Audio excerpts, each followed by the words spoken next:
All right, you guys, Dave Mad Max 6, and this is a very special Ask the Doc episode today. We actually have a very prominent guest with us, all the way from Greece, Doc. So we have George Touliaros.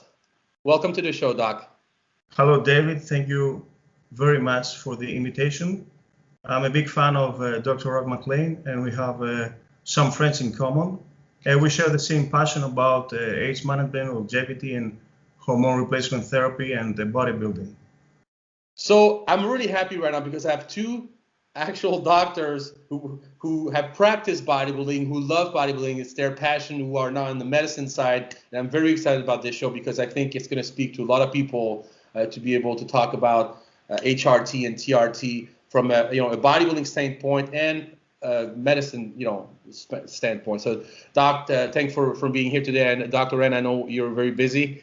It's right before your day. Doc's at the end of his day, so we're going to get started. Today, my pleasure. Today I wanted to talk about bodybuilding and hormone replacement therapy and testosterone therapy and heart attacks. If there's any correlation between the two, what your medical opinion is on that, and what could possibly be prevented, or how could we use HRT and TRT and being safe doing it, especially when men gets into their later 40s and 50s and so on. So we obviously, Dr. Rand, have a common friend, Eric Brozer, who just had a massive heart attack. Also, the bodybuilding community will know that recently Charles Poliquin died at 57 of a heart attack as well, and that touched a lot of us that are into the bodybuilding community. So I want to get your take on that and what you guys think about this subject. Yeah, no, please, Doc, I'm interested in hearing your thoughts, please. Yeah, absolutely. Thank you, Dr. McLean. So I believe that hypogonadism, because the reason to go through a replacement therapy is to be diagnosed with primary or secondary hypogonadism. So the hypogonadism is related with metabolic syndrome and diabetes type 2, non-insulin dependent. And there is a correlation with obesity and dyslipidemia. So if you don't manage your hormonal profile and it's not optimal, then I guess it should be linked then with dyslipidemia and insulin resistance and the mental fat that also releases other cytokines like interleukin-6 and human necrosis factor. And also the glycated hemoglobin goes up. Therefore, if you're super low in testosterone and also LH or FSH are also do not respond, then I assume you are closer to heart disease, and especially if your diet is not properly or if you don't exercise. So then, I was hypogonadic because I come from the bodybuilding community, and I was abusing, of course, anabolic androgenic steroids, and I was diagnosed with secondary hypogonadism in age 40. Sorry. So yeah, I met my mentor in Italy, Dr. Spatini, and we decided that I should start. And then I noticed that after a couple of months, when my testosterone was stabilized and optimized, my HDL and LDL and my total cholesterol were perfectly modified. So my HDL is over 40, my LDL is below 100, and my total cholesterol is below 150. And of course, my glycated hemoglobin is below 5% because when you use testosterone, you build muscle, and this is reversely proportional with mental fat. Plus muscle regulates the glucose receptors, and you can absorb more glucose, so it doesn't float, and then you don't have this kind of insulin resistance. So I believe that optimal testosterone levels and not superphysiological is ideal. Besides, it is proved that testosterone releases nitric oxide, which is a major vasodilator in coronary arteries.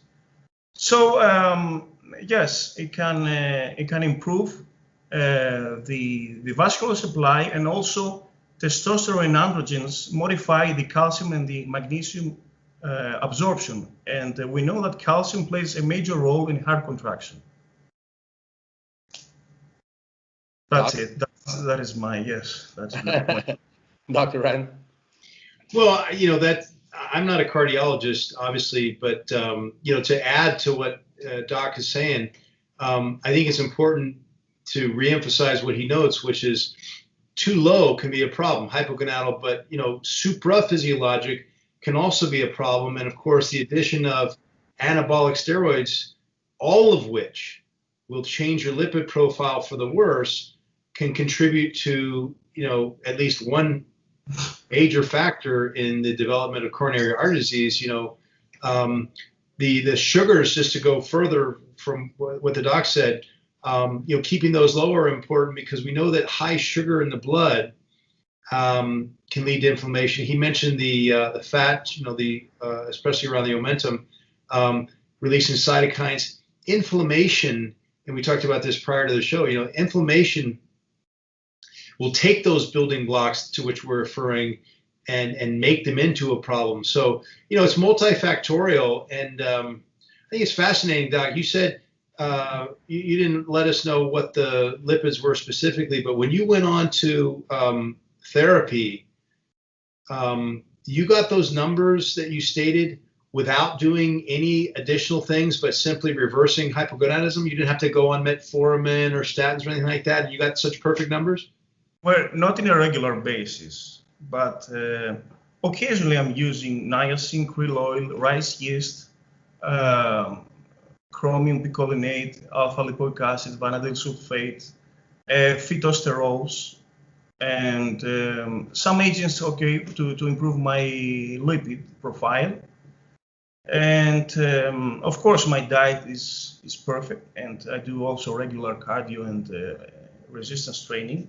But I have to tell you that when I was on gear and right after my shows, my HDL was single digit, was below 10. My LDL was close to 200, and my total cholesterol was 250 plus.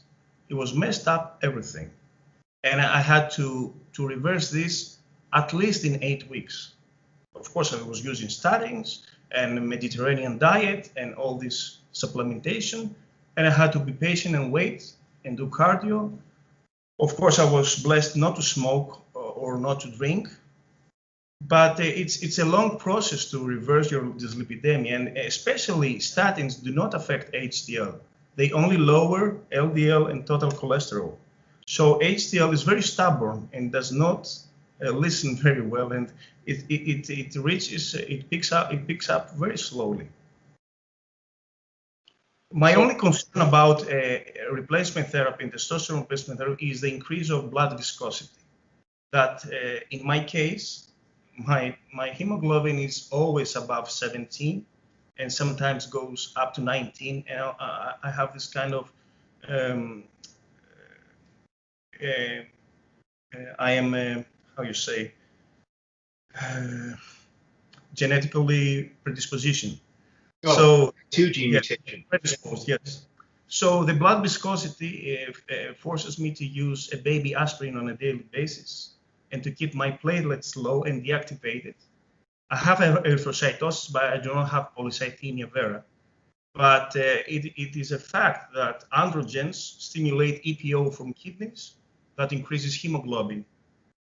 So my only concern is this, and especially steroids that increase also fibrinogen, which is it is a clotting factor from the liver that also makes more sticky the blood.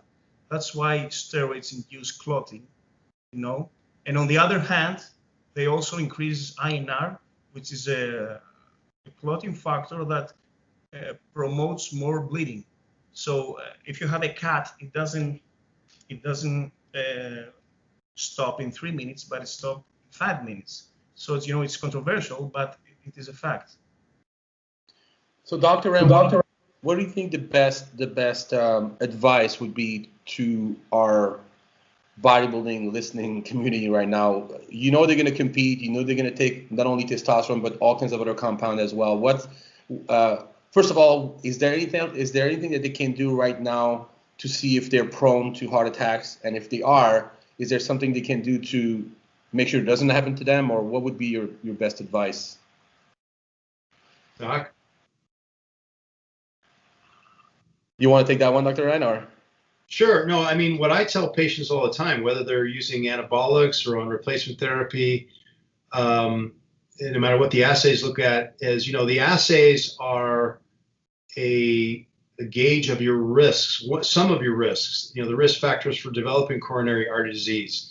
Of course, depending upon the assays, specifically the lipid panel, but also some of the cytokines to which Doc mentions. But really, why are we looking at all those things? Bottom line, why do we care about cholesterol, for example? What we just talked about, coronary artery disease. So the best way, I believe, is to go and image the arteries. Say, okay, what is the condition of the arteries? Because as we both noted, there are people that come in with lipid profiles that look disastrous, or I've seen them where they look perfect. I had a 56-year-old male who suffered a heart attack, and I went back and I looked at his labs, and every single one looked perfect, no risk factors. So wow. Again, it's purportedly a 30-year process of building up. So it's not emergent when you see just kind of a side note, an LDL of 190. It's something you want to consider, obviously. But by the way, as I said before, I'm not a cardiologist, but the recommendation to get a bilateral carotid Doppler ultrasound as a first go at imaging is from our over here in the States, best in the West, UCLA, Dr. Stefan Room, who's the head of cardiothoracic imaging. He says, look, if you're clean at that point, because there's a 95% correlation between what we see in the carotids and the coronary arteries, you shouldn't, there's no need to go any further. But if you do see a speck here, then go ahead and go further and do imaging in the coronary arteries, whether it's a calcium score or full, CT angio, whatever you think is more appropriate based upon this. And that's really where you start, because that's what all this really amounts to, all this worry about lipids and inflammation. So I'd start there. And if you're, 35 years old and you've been doing, anabolics and maybe pushing the limits a little bit, remember that training hard makes for more inflammation. I mean, it's part and parcel of it. It goes back to the doc's earlier statement about, really hitting the middle, the optimum mark, not too low, not too high, whether it's with testosterone or your training or your eating or anything. Get a beat on it, especially if it's in your family history, and see where you're starting. If you're clean as a whistle, that's a pretty good sign at age 35. That's so far so good. But just like with anything, continued monitoring, I think, is the secret here, whether it's for this or cancer, because early detection, so you can make the adjustments, is most important. Would you agree or have anything to add, Doc? Yes, absolutely. And what I also want to add is the observing homocysteine and LPA, lipoprotein A, that they can show a deeper thing than just the lipoproteins and the total cholesterol. So homocysteine should be kept below single digit, below 10. And LPA also, there are some certain standards that should be below 20, for instance. And it's related also with genetic predisposition. Some people are more prone to heart disease and have very super high LPA. And in order to keep low homocysteine, you can use B12, folate, and betaine to methylglycine. And some people believe that niacin also can lower LPA. And personally, I have noticed this. 2 months every summer, I use a little bit of DECA along with my TRT. So I use 50 milligrams per week to have some joint relief, and a bit of pumping. It's not something special. So I do this for about 8 weeks. And I use it along with my testosterone, and also in Greece we have Proviron. Proviron is DHT. And I have noticed that using 50 milligrams of Proviron a day, 50 milligrams of DHEA a day, which I also use it 3 years every day in a row, and also with 100 milligrams of testosterone and 50 milligrams of nandrolone per week, I don't see any serious deviation of my lipids. And okay, my body composition is okay, it's acceptable, but when I wanted to increase the dose and make it higher, then I notice my HDL will drop, my lipids, my ALT and AST maybe will go up to 50, my liver enzymes, And of course, my hemoglobin is going to go sky high up to 90.5. So I have to undergo therapeutic phlebotomy every 12 weeks. And I have to give blood, even though I am rhesus negative and I'm a global donor, I can donate to everybody. They have to throw away and waste my blood because it's super high, and viscous. Some people are very lucky, and their hemoglobin doesn't go up higher than 16, and I envy them, because it's nerve-wracking to undergo this phlebotomy and the super thick needles. Dr. Ryan, I know we spoke about this in previous shows and stuff, but what would you consider, and obviously Dr. George seems to have found the perfect, dosage and levels for him to be, quote unquote, normal or perfect. But what would you say, what would be considered above HRT or physical doses?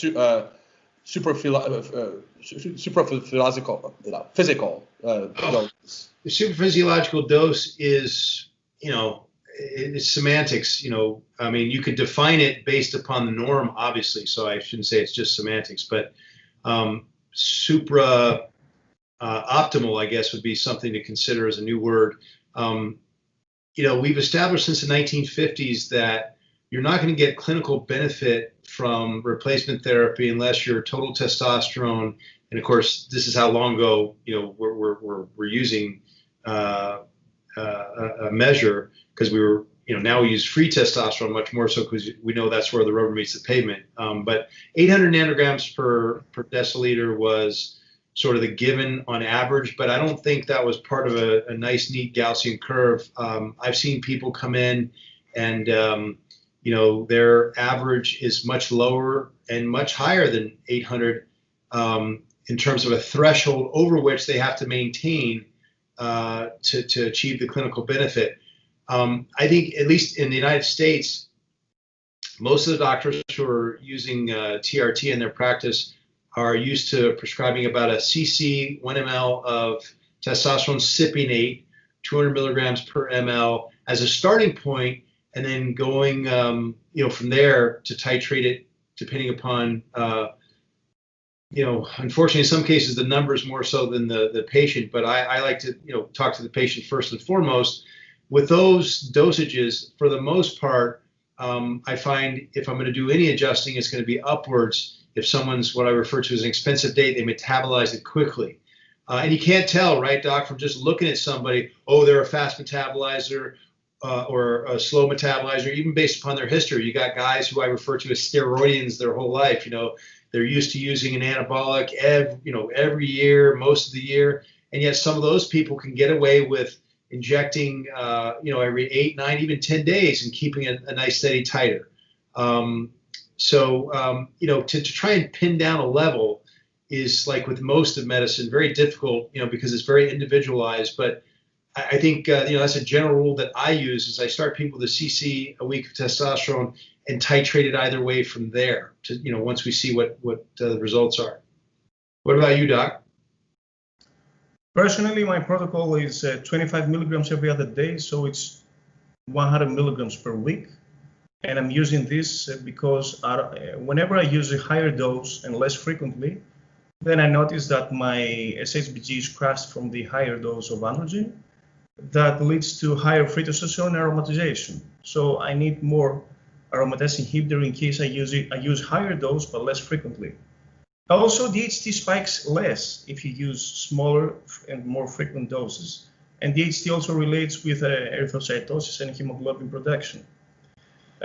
First, when I started HRT in TRT in January of 2015, I was using once a week 125 milligrams, the half of testosterone uptake, the 250. And it took me a lot of weeks in order to stabilize my testosterone, plus the fact that the day before the shot, I was hypogonadic. My levels, the 7th day, the 6th day, were super low. And then when I was using 100 milligrams, the following day, I had a spike.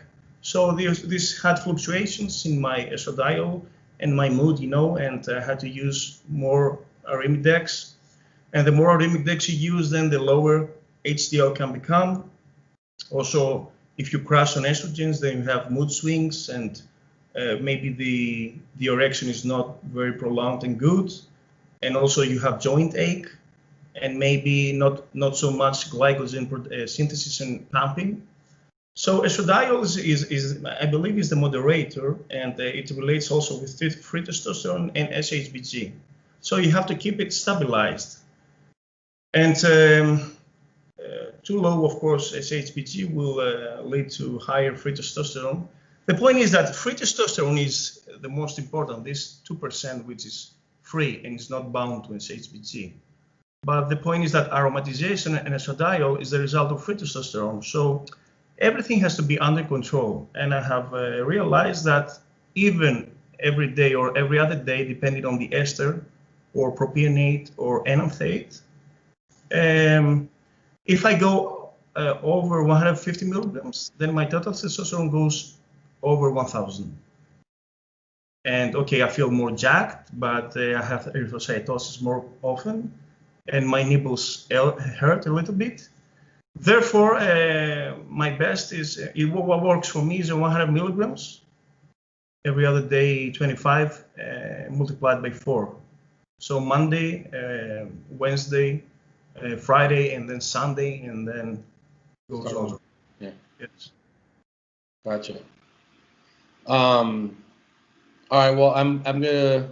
Any last word, you guys? I want to let you go about your day, Dr. Rand, and Dr. Go to bed for Dr. George over here. But any last advice for the people out there? And I guess taking blood tests and being followed by your physician is like not being afraid of going to see for tests. I think is the problem with bodybuilders. They never want to go see what's going on under the hood. I think that's the major problem. Don't you agree, guys?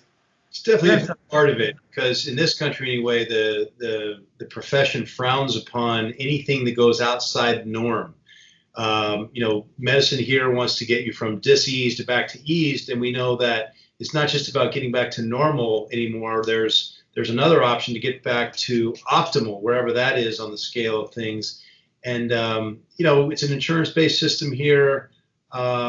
Doc, you can explain, maybe a little bit more just out of interest what happens in Greece in your system. But here, yeah, you're frowned upon for doing anything that's outside the norm of standard of care, even if there's lots and lots of documentation that it's better for you. But if I may, and I'd like for Doc to have the last word here, but I think, in keeping with the idea of, the program about, heart disease and use of testosterone and or anabolic steroids, I think you hit upon the take-home messages. There isn't necessarily an answer, an ideal. There are general guidelines, and Doc was very, very specific about a lot of the things we can measure and the ranges which we want to hit, and the things we can do to change those. Everybody's a little different, and the main thing is to get in there, as you suggest, Dave, and get the data and find out, okay, where do I stand? I may be more predisposed to inflammation, so I better focus on eating, more vegetables and definitely eliminating, most of the saturated fats. Whereas, George may not be the same. And you say, well, yeah, I don't have to eat as many vegetables, although you're blessed to living in the Mediterranean area yourself, so it's probably easiest for you to do the right things. But you know what I'm saying?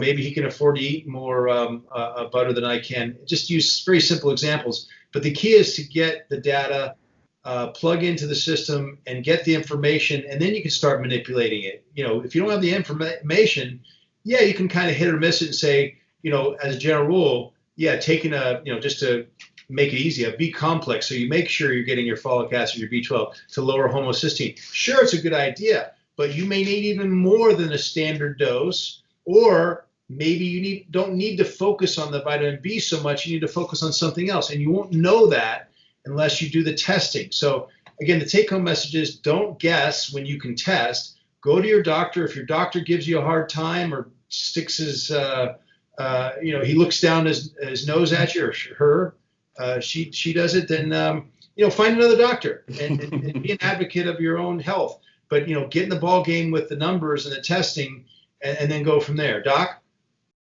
Yes, absolutely. I mean, the medical world, medical society in my country is also skepticistic and suspicious, and They listen with prejudice, all these things.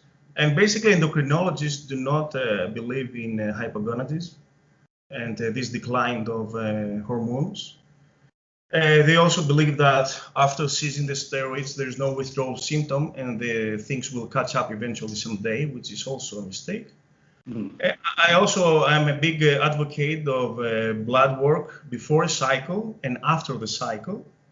And make sure that if you want to enter a cycle, your lipids, your liver, and your CBC are fine, and your kidney also, GFR and urea creatinine. And through the cycle, you have to use prevention supplementation, not smoke, eat healthy, and do a regular daily cardio exercise for the heart, not so much for the caloric expenditure. And of course, afterwards, we have to see what damage is done. And after the PCT and the post-cycle therapy with HCG and SERMs, then we have to evaluate the lipid panel, the kidney metabolism, and the renal, the hepatic also panel, and of course any case of erythrocytosis, homocysteine also, glomerular filtration rates. These are standard factors that they can fluctuate and they can mess up through the process of a steroid cycle. Also, an ultrasound, a heart ultrasound, will reveal any possible left ventricular hypertrophy.